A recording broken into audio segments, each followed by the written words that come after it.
ओम सहजात्म स्वरूप परम गुरु शुद्ध चैतन्य स्वामी ने नमः। श्री उपदेश शुद्ध सार जी आचार्य तारण स्वामी द्वारा लिखित यह ग्रंथ हमने देखा कि जब आत्मा शुद्धात्मा परमात्मा है,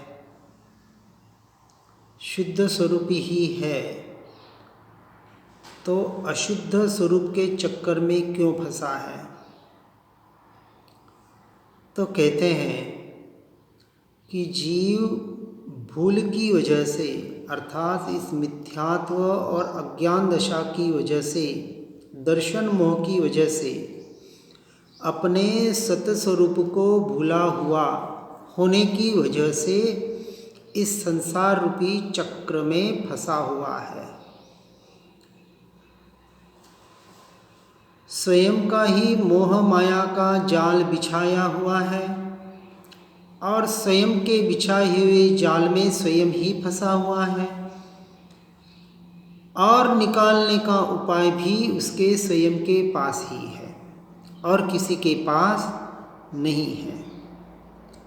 सद्देव सद्गुरु सतशास्त्र के माध्यम से सद्धर्म के स्वरूप को समझकर, सुनकर, पढ़कर अब आगे जो वास्तविक उपाय करना है वह उपाय जीव के स्वयं के हाथ में है, वह किसी के और के हाथ में नहीं है। अब इनसे मुक्त होने का, छूटने का उपाय आगे बताते हुए गाथा 2 में कह रहे हैं कि जिनेंद्र परमात्मा ने समस्त भव्य जीवों को कहा है कि हे भव्य जीवों, अपने शुद्ध स्वरूप को पहचानो। जे स्वरूप समझा विना पाया दुख अनंत। जीव अनंत दुख को हर क्षण महसूस कर रहा है। उसका मूल कारण कि उसने यथार्थ स्वरूप को नहीं समझा। कौन से स्वरूप को नहीं समझा? तो मुख्यता की अपेक्षा से कहते कि अपने स्वयं के, अपनी आत्मा के स्वरूप को, स्वभाव को न समझा, न पहचाना। यहाँ समझने का अर्थ ये है कि पढ़कर सुनकर समझने की बात नहीं कह रहे हैं। ऐसा पढ़ा सुना तो अनंत बार है और इस भाव में भी आप देख ले, कोई 10 साल से, कोई 20 साल से, कोई 50 साल से पढ़ रहा है, सुन रहा है, लिख रहा है, परंतु समझ नहीं पा रहा है। समझ का नाम सम्यक दर्शन है, अर्थात अपनी स्वयं की अनुभूति नहीं कर पा रहा है। अपने स्वरूप का, स्वभाव का टंकोत्कीर्ण निर्णय, श्रद्धान नहीं कर पा रहा है कि मैं आत्मा ही हूँ, अन्यथा मैं कुछ भी नहीं हूँ। और ये क्यों नहीं समझ पा रहा है? तो इसका दूसरा कारण है नास्तिक की अपेक्षा से कि जीव ने वास्तविक संसार के यथार्थ स्वरूप को भी नहीं समझा। यदि संसार के यथार्थ स्वरूप को समझ लेता तो जीव संसार में आत्मा परमात्मा की बातें सुनकर भी वहाँ रचा पचा नहीं रहता। सिर्फ सुन रहा है, पढ़ रहा है कि संसार माया जाल है, संसार असार है, क्षणभंगुर है, नश्वर है। सुनना पढ़ना काफी नहीं है, उसे भी लग नहीं रहा है। संसार के प्रति जो वैराग्य भाव आत्मा के लक्ष्य से उत्पन्न होना चाहिए वो हो नहीं पा रहा है। जो अनासक्त भाव, जो औदासीन्य वृत्ति आत्मा के लक्ष्य से, संसार के प्रति की तीव्र अरुचि और आत्मा की तीव्र रुचि, इसको नास्तिक और आस्तिक की अपेक्षा से समझना है तो दोनों के स्वरूप को यथार्थ रूप से समझना पड़ेगा। एक जिससे हटना है और एक जिसमें रमना है, इसलिए कहा ग्रहण पूर्वक त्याग होता है प्रारंभिक अवस्था में। इसलिए कहा कि जो आत्मा अर्थात मैं, क्योंकि मैं आत्मा हूँ, मैं शरीर आदि पुद्गल द्रव्य नहीं हूँ, और पुद्गल द्रव्य के निमित्त से होने वाले मोह राग द्वेष के भाव भी मैं नहीं, मेरे नहीं, मेरे में नहीं, भले मेरे से होते हो, मेरी मलिन पर्याय है, और मलिन पर्याय मैल मेरा स्वभाव कैसे हो सकता है। तो मैं आत्मा अनादि से शुद्ध हूँ, चैतन्य स्वरूप ऐसा शुद्धात्मा जिसमें रागादि मल कर्म आदि संयोग न कभी थे, न होंगे, न हैं, न हो सकते हैं, ऐसा जिसे टंकुत किरण निर्णय हो गया, वो कर्म और कर्म के उदय में अपने स्वरूप को कैसे स्थापित करेगा, अर्थात अंश मात्र भी नहीं करेगा। ये अपना चेकिंग करना है कि अपने भीतर से क्या, जब कर्मोदय जनित क्रियाएं मन वचन काया की होती है और कर्मोदय जनित जो औदयिक भाव होते हैं, उन भावों में मैं और मेरापना कितना है, इसका निर्णय स्वयं ही कर सकते, कोई नहीं बता सकता दूसरा, परमात्मा के अलावा, मन परयोज्ञानी के अलावा, और वो आज है नहीं। इसलिए मैं आत्मा परिपूर्ण शुद्ध हूँ, ऐसे अपने शुद्ध स्वभाव का यथार्थ परमार्थ रूप सत्य श्रद्धान करो। सम्यक दर्शन का अर्थ क्या? अपने अस्तित्व का यथार्थ श्रद्धान, और उसका श्रद्धान करके, अर्थात यह काम चौथे गुण स्थानक में हुआ। अब श्रद्धान करना इतना ही लक्ष्य नहीं है, सम्यक दर्शन इतना लक्ष्य रख के जो करेगा वो कभी सम्यक दर्शन को नहीं पाएगा, और मोक्ष का लक्ष्य करेगा वो भी नहीं पाएगा। व्यवहार की अपेक्षा से सम्यक दर्शन ज्ञान मोक्ष का पर्याय में प्रकटीकरण का लक्ष्य होता है, ठीक है, लेकिन सम्यक दर्शन त्रिकाली ध्रुव तत्व के लीनता से होता है। केवल ज्ञान त्रिकाली ध्रुव तत्व के अनंत काल के लीनता से होता है। सम्यक दर्शन एक समय की फोटोग्राफी है और केवल ज्ञान उसी की वीडियोग्राफी है, यानी निरंतर चलेगी। परंतु पहले फोटो तो क्लिक हो जाए कि यही मेरा स्वरूप है, यस, भीतर से दृढ़तापूर्वक ऐसा भीतर से एक निर्णय आ जाए। इसलिए गुरुदेव कांजी स्वामी कहते थे, पहले नक्की कर, फिर निर्णय कर, और फिर अनुभव कर। नक्की तो हमारा सुनकर पढ़कर हो जाता है, विश्वास तो हो जाता है, लेकिन निर्णय और अनुभव श्रद्धान का विषय है। इसलिए उस श्रद्धान पर विशेष जोर दिया गया है और कहा कि हे जीव, निरंतर अपने शुद्ध स्वभाव में रहने का प्रयास करो, पुरुषार्थ करो, और ये जो बाहर शुभाशुभ विकारी भाव हो रहे हैं, कौन से? अशुभ भाव तो विकारी है ही है, परंतु शुभ भावों को भी यहाँ विकारी भाव किया है। दोनों भाव अशुद्ध भाव है। एकमात्र आत्मा के लक्ष्य से, आत्मरमणता के लक्ष्य से होने वाले भाव, आत्मलीनता के लक्ष्य से होने वाले भाव ही अपेक्षा से उपादेय है। कब तक? जब तक स्वयं में लीन नहीं होते तब तक, उसके बाद वो भी अपने आप छूट जाते हैं, क्योंकि मान्यता में पहले श्रद्धा में हो जाता है कि मुझ आत्मा में तो भावों का भी संपूर्णतः अभाव है। इसलिए कहा, इन अशुद्ध भावों को, अर्थात शुभाशुभ विकारी दोनों भावों को अपना मानना छोड़ो। मान्यता में पहले छूटेगा, और मान्यता में जैसे जैसे दृढ़ता आएगी वैसे वैसे बाहर से भी छूटते जाएगा। उससे छूटो, उसे अपना मत मानो, न इनमें रमो न जमो। मैं आत्मा मात्र परम पारिणामिक भाव वाला शुद्ध चैतन्य तत्व ही हूँ, इसके श्रद्धान से ही संसार परिभ्रमण रूप अर्थात जन्म मरण रूप चक्र से, इस 84 के चक्कर से छूटना हो पाएगा और कोई उपाय नहीं है।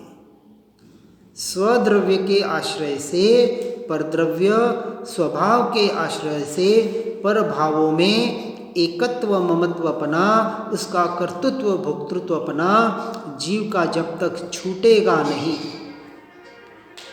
आस्ति के लक्ष्य से नास्ति जब तक नहीं मिटेगी, तब तक ये चक्र छूटने वाला नहीं है। इसलिए बाहर की क्रिया नहीं, भीतर के परिणाम कैसे हैं आपके, और इस परिणामों के आधार पे आपका जीवन किस तरह से परिणमित हुआ है, परिवर्तित हुआ है या नहीं, इसका चेकिंग हमें स्वयं से, स्वयं के लिए, स्वयं को करना है। और इसी के आश्रय से, किसके, अपने ज्ञान स्वभावी, चैतन्य स्वभावी, त्रिकाली ध्रुव तत्व के आश्रय से यह अज्ञानता अर्थात अज्ञान जन्य पूर्व कर्मों बंधोदय भी क्षय होंगे, संवर पूर्वक निर्जरा अर्थात सम्यक दर्शन, सम्यक ज्ञान से संवर और सम्यक चारित्र के लक्ष्य से अर्थात अपनी आत्मा के लीनता से पूर्व कर्म के बंध भी क्षय होंगे, कर्मों की निर्जरा होगी और जीव मुक्ति मार्ग में, मोक्ष मार्ग में आगे बढ़ पाएगा।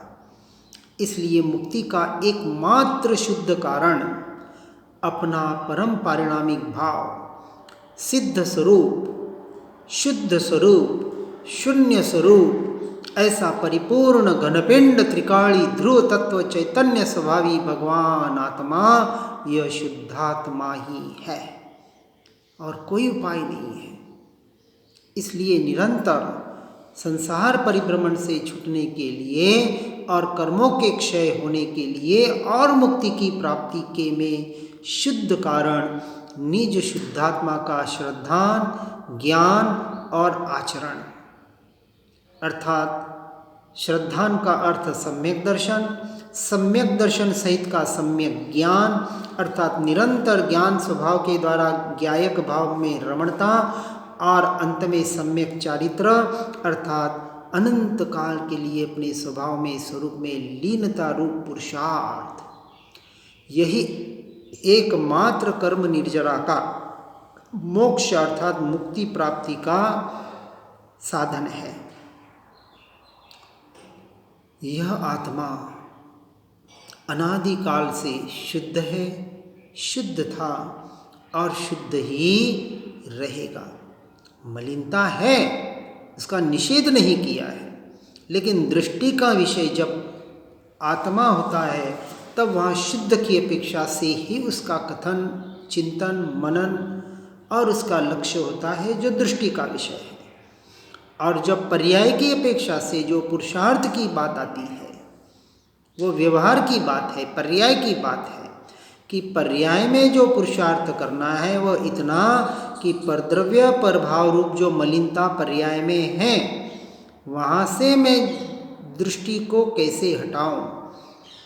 ज्ञान का विषय परद्रव्य परभाव भले बन जाए, उसी क्षण उसी समय हमें अपने दृष्टि का विषय अपना स्वभाव और स्वद्रव्य बनाने का निरंतर निरंतर निरंतर प्रयास और पुरुषार्थ करना, यही एकमात्र मोक्ष का उपाय है और कोई उपाय नहीं है मोक्ष का। और उसके अनुरूप बाहर जो भी साधन रूप क्रियाएं होती है वह अपनी अपनी जगह अपनी अपेक्षा से योग्य है, उसका निषेध संपूर्णतः नहीं किया जा सकता। इसलिए यह आत्मा अर्थात अपना स्वरूप, अपना स्वभाव शब्दों से समझ में नहीं आता और मन से विचार में नहीं आता। ये पढ़ने सुनने से काम नहीं चलेगा।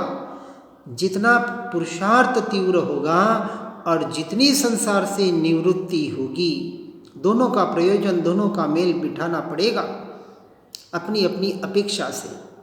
अब आपने अपने कितने कर्तव्य है, कितने काम है, क्योंकि भले अभी 50-100 साल भी एक्स्ट्रा मिल जाए तो भी उसको पर का कुछ करने के लिए कम पड़ते हैं।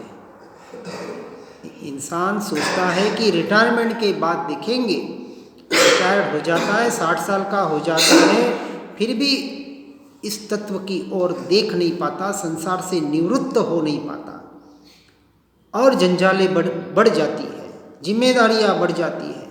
जो 60 साल में इकट्ठा किया, अब उसे संभाले कैसे?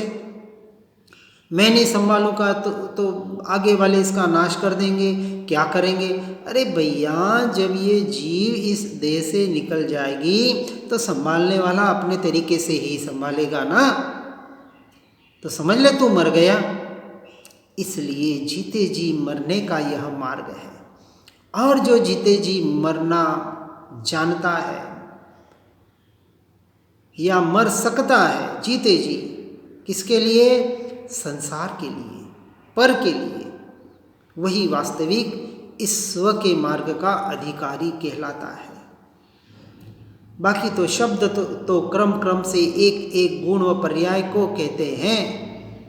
मन भी क्रम से एक एक गुण व पर्याय का विचार करता है, परंतु मैं आत्मा तो अनंत गुण और पर्यायों का एक अखंड घनपिंड हूँ। इसका जब सच्चा बोध होता है और वहाँ ये सारी शास्त्रीय चर्चाएं, सारे गुणस्थानक, मार्गणा स्थानक, वर्गणा स्थानक या जो कुछ भी बाहर के नए निक्षेप प्रमाणों के आधार पर, ये सप्तभंगियों के आधार पर जो भी भेद करके स्याद्वाद के शैली से बताया गया, उसको सुनकर समझकर वहाँ से दृष्टि को हटाकर अनेकांत दृष्टि को अपने लक्ष्य में लेकर अनंत गुणात्मक द्रव्य गुण पर्यायात्मक ऐसा मैं हूँ, ऐसे अखंड अभेद परिपूर्ण तत्व का जब लक्ष्य करता है, जब उसे अपने दृष्टि का विषय बनाता है, तब जाके तो एक समय की अनुभूति होती है, सम्यक दर्शन होता है। और ऐसे सम्यक दर्शन की प्राप्ति के बाद, अनुभूति के बाद, उसी में अर्थात अपने स्वरूप और स्वभाव में ही लीन होने के लिए पर से छूटने का और स्व में लीन होने का दो अपेक्षा से प्रयास और पुरुषार्थ करता है। इस तरह से स्व पर प्रकाशक का वास्तविक स्वरूप समझने का प्रयास करना। इसलिए ऐसा जीव सभी विचारों को विराम देकर सर्व कर्म बंध व मोक्ष के उपाय के प्रपंच को त्याग कर, सर्व कामनाओं को दूर करके, पांचों इंद्रियों के विषयों से परे होकर, मन के द्वारा उठने वाले विचारों से भी हटकर, इन अशुभ शुभ शुभाशुभ विकल्पों से तो हटता ही है, परंतु शुद्ध विकल्प भी मेरा स्वरूप नहीं, मेरा स्वभाव नहीं, इसके आधार पर बिल्कुल संपूर्णतः असंग होकर अपने ही आत्मा को अपने ही आत्मा के द्वारा ग्रहण करता है, तब अपने शुद्ध आत्मा का साक्षात्कार अर्थात अनुभवन करता है। विधि तो एकमात्र यही है। यह जानने वाला ज्ञान स्वभावी भगवान आत्मा अभेद अखंड परिपूर्ण त्रिकाली ध्रुव तत्व यही मैं, ये मैं बोला तब तक विकल्प है, और मैं के बाद वो मैं भी छूट गया, और जहाँ अपने अस्तित्व का, अपने होने पने का जहाँ एहसास मात्र रह जाता है, और उस एहसास का नाम अनुभूति है। अनुभूति पांच इंद्रियों या मन से नहीं होती, इस निर्णय के द्वारा। कौन से निर्णय के द्वारा? कि जो मैं हूं सो हूं, बस हूं। उस हूं पने पे कोई विकल्प भी नहीं है, मात्र होनापना है। अब ये तो शब्द में नहीं कहा जा सकता, अनुभूति का ही विषय है। इसलिए हम पढ़ सुन क्यों रहे हैं? पढ़ते पढ़ते सुनते सुनते ये काम नहीं होगा। इसलिए बार बार कहा जा रहा है कि प्रयोग करो, प्रयोग लब्धि पर जोर दो। ये चौथी लब्धि प्रायोग्य लब्धि। परंतु जब तक रंच मात्र भी माया मिथ्या निद्यान की शल्य भीतर में रहेगी, कोई किसी भी प्रकार की कामना रहेगी, इच्छा रहेगी, किसी से आशा और अपेक्षा रहेगी, तब तक अपनी आत्मा का दर्शन होने वाला नहीं है। इसलिए अंत में कुंद आचार्य भी कहते हैं समय सार जी के सर्व विशुद्ध अधिकार में कि 7 तत्वों को, 9 पदार्थों को, ये तत्व को सबको सुनकर पढ़कर अंत में नयातिक्रांत और पक्षातिक्रांत ही होना पड़ेगा। मैं जैन हूँ, मैं दिगंबर श्वेतांबर तो बहुत दूर की बात, परंतु यह भी भूल जाए कि मैं जैन हूँ, यह भी भूल जाए कि मैं मनुष्य भी हूँ। मैं एकमात्र त्रिकाली ध्रुव तत्व आत्मा ही हूँ। ऐसा टंकोत्कीर्ण निर्णय श्रद्धान अपने भीतर भाव भाषण के साथ, यही एकमात्र अनुभूति का उपाय है। और यही कारण है कि जो 11 अंग और 9 पूर्व के धारी द्रव्यलिंगी मुनि जो शास्त्रों का पूरा ज्ञान रखते हैं, बाहर का क्षोभ्यम ज्ञान, घोर तपस्चरण करते हैं, आहार विहार निहार का 100% पालन करते हैं, अंश मात्र भी दोष नहीं लगे, जैना में इतने तत्पर रहते हैं, वह भी अपने उपयोग को बाहर और बाहर ही भटका रहे हैं, क्योंकि उसमें उन्होंने धर्म मान लिया। परंतु भावलिंगी मुनियों के भी ये क्रियाएं होती है, सब कुछ होता है, परंतु यह सेकेंडरी है। वहाँ प्राधान्य किसका होता है, प्रायोरिटी किसकी होती है कि अंतर्मुहूर्त नहीं, ज़्यादा से ज़्यादा देर मैं अपने स्वरूप और स्वभाव में, अपने शुद्धोपयोग में कैसे लीन बनूं। यही एकमात्र क्रिया व्यवहार की अपेक्षा से, वास्तविक ये कोई क्रिया नहीं है, ये तो अक्रिय दशा है, अकर्ता दशा है, अभोक्ता दशा है, जहाँ सिर्फ अपना होनापना रहता है और उसी में सदा लीन रहना चाहते हैं भावलिंगी मुनि। चाहे व्यवहार सारी क्रियाएं छूट जाए, आहार विहार निहार छूट जाए, ये जैना का पालन के भाव भी छूट जाए तो छूट जाए, क्योंकि उसे उन्होंने धर्म माना ही नहीं है। धर्म तो एक ही आत्मरमणता, और कब माना, चौथे गुण स्थानक से माना, छठे में नहीं माना। तब जाके 5वां और छठे गुण स्थानक में आगे बढ़े अपनी आत्मा की शुद्धि की वृद्धि के लिए, आत्मलीनता की वृद्धि के लिए, क्रियाओं का पालन करने के लिए नहीं गुण स्थानक बताए। गुण और स्थानक आत्मा के गुणों के स्थानक, अर्थात शुद्धि की वृद्धि कितनी होती है, ये शुद्ध चारित्र का विषय है। क्रियाकांड ये चारित्र का विषय नहीं है। इसलिए जो आत्मलीनता को ही नहीं जानते, वह क्रिया में ही रचे पेचे रहते हैं। ऐसे द्रव्यलिंगी मुनि 9वें ग्रह तक जाते हैं, परंतु मोक्ष के अधिकारी नहीं बन पाते हैं, क्योंकि उनके भीतर ऐसी कोई मिथ्यात्वादी की सूक्ष्म शल्य रह जाती है जिसको केवल ज्ञानी ही जान सकते हैं। इसलिए हमें गहराई से गहराई में इस तत्व को सुनकर समझकर उसके अनुरूप अपने जीवन को परिणमित करने का प्रयास और पुरुषार्थ करना है। हर जीव इसे सुनकर पढ़कर इस मार्ग में आगे बढ़ने का प्रयास और पुरुषार्थ करे। इसी भावना के साथ ओम नमः सिद्धम। जिन वाणी के ज्ञान से हो सम्यक श्रद्धा, हो चारित्र महान उर पाऊं पद निरवान। आत्म ही है देव निरंजन, आत्म ही सदगुरु भाई, आत्मशास्त्र धर्म आत्म ही तीर्थ, आत्म ही सुखदाई। आत्म मन नहीं है रत्न पूत अवगाहन सुखदा, ऐसे देव शास्त्र सदगुरु को धर्म तीर्थ को सतत प्रणाम, धर्म तीर्थ को सतत प्रणाम। ओम नमः सिद्धम।